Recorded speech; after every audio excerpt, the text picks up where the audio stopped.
khua avar chiang ta so thing te poron sen te an bol su sunga engle khole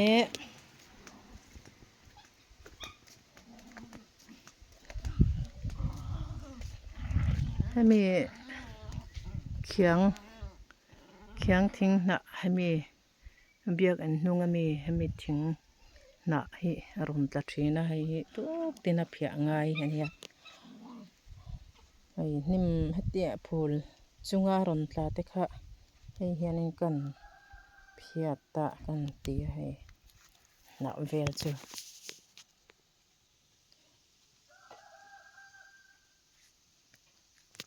phiat khoma ti hian tiang hian ani reng mai ni phia chung vel ni khat po hi a dai lo chuni bera tian a nok phei ema hei karon ti lan fo angkha fil ania kan omna bul fil bula kan ama in bul mani omna vela hi ti fai ti thiang le manga phia har em mai ni hei ka mang chu pon phia chak theilawa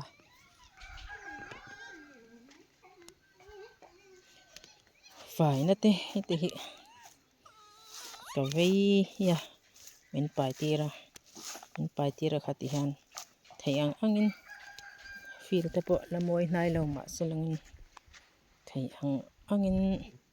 kan ring chuak ve tan mek chu nia nga te han a theiang ang khan kan hal le anga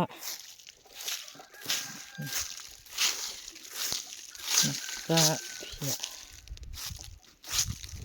ngai reng mai mo a hnim bil chung hnim so phia a har chang hi chu la ja ta a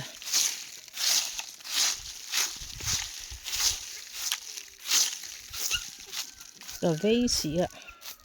khotlang fai na te a moi na te a that na te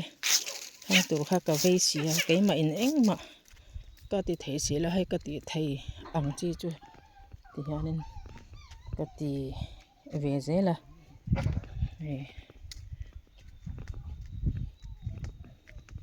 tuna chuanin a fai kwar maya tuna phia na ang chi te chu ala thim de uleka lalap le thei lawa ayo tiang te hi ka chhara ka phia thania phia har de ure khop mai mo tang na thi te no ta hi tin no pang khel na ti taka sarang te an in na te an han pai dar le ringot zela hei po hi bol lo bom hi om se chuta chuan khung se a renga ke ni chu in zirtir kan langai na sa ni bol lo bom po kong sira om se thak na chang pon re chuang lo lui kora te kong sira tin pai mai zela hi ani dan tur ani lo bol lo chu bom om tur ani chu ani a thil hi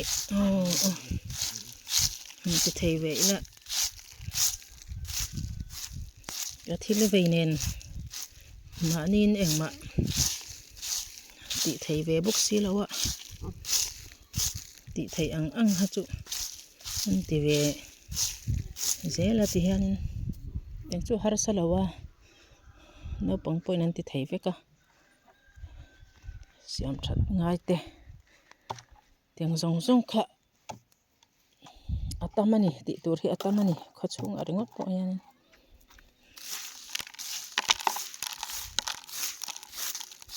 yokin lo ning lo ula kan tilang ve le ni hi ti fai reng ngai kha anita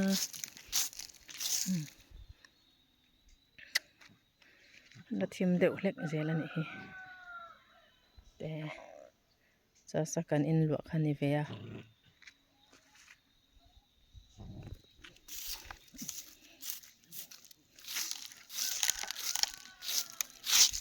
darli vela khan mai pona khan kan chema katin to a da khan ni zana pathian in thu min hriat ter ka zia ka kha youtube a mai chen ti lan pa in karun da kha lo ngai thla chiang ula hei karun da lenga chan chu injir tir na kong ani zela heng te po hi anin om ti le nga ya anin om zo nga ya khanin nei lo ula nga ya kan nei dan tur chu heteng hi ti na chang hriai la ti kha karan zir tir na chan karan post karan ti lan na chan ani injir tir na zel kha ni ti kha hre thar ta zo kila